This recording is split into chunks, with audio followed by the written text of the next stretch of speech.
Tonight, at the Dunkelflaute Café, David Lawrence and Frida Weekly will let us know about widespread utilization of greenhouse gases in the renewable energy industry.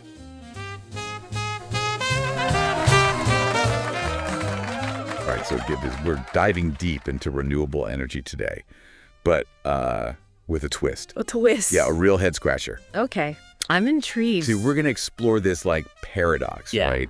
Using a really potent greenhouse gas in the very tech that's supposed to fight, climate change. Huh, interesting. Wind turbines. Oh, okay. Yeah, we're looking into concerns about this wind farm project, and they might be using this gas called sulfur hexafluoride. Sulfur hexafluoride? Yeah, or SF6 for short. Like SF6. Okay, I see where this is going. Yeah, so it's kind of like, wait a minute, you're trying to be green but using a greenhouse gas? Right. You'd think the goal would be to avoid those completely when you're building green energy. Exactly. But as we dig into all these documents, technical stuff, environmental reports, even EU regulations. Yeah, for sure. So get this, each turbine needs like 0.171 tons of SF6. Wow. And that's not even counting what's in the ground level electrical equipment. Oh, right. So 0.171 tons, that might not sound like a lot, but the Greenhouse Gas Protocol ranks SF6 as the most potent greenhouse gas out there. Really? Yeah, it's 23,500 times worse than CO2.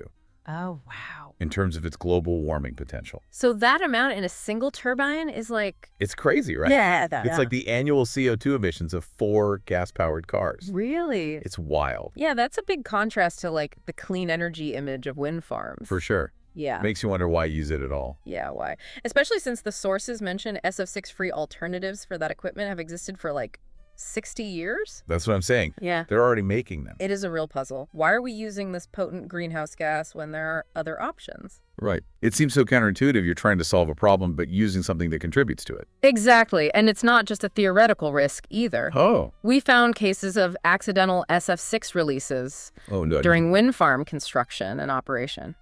Like what? Well, the Seagreen offshore wind farm in Scotland, they accidentally released 11 kilograms of SF6 in 2022. 11 kilograms. How much is that in terms of? That's equal to a year's worth of emissions from a massive container ship. Oh, wow. So these accidents really show the consequences of using SF6 in the real world. Yeah. And it makes you question the long-term sustainability of these projects, especially when you consider that even a small amount of SF6 leaks out from the equipment every year during normal use. Oh, I didn't know that. Yeah, it's a small percentage, but it adds up. Oh, I bet. Yeah. And you know what else? The EU passed this regulation, it's Regulation EU 224573, to phase out SF6 in electrical equipment by 2030. Oh, wow. So we're building wind farms today that may be using something that will be banned soon. Yeah, it's a bit ironic, isn't it? It really is. What's the logic there? That's the question, right? Is it just about immediate energy needs, or are we overlooking the long-term environmental impact? I know, right? Especially with alternatives available. Yeah, if they've been around for decades, why aren't they the standard?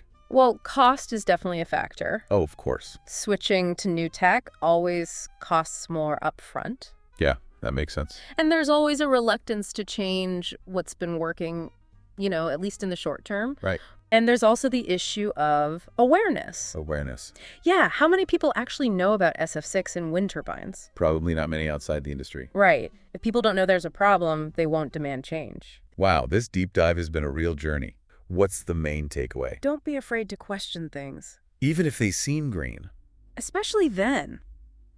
Dig deeper. Look for the details. Demand transparency.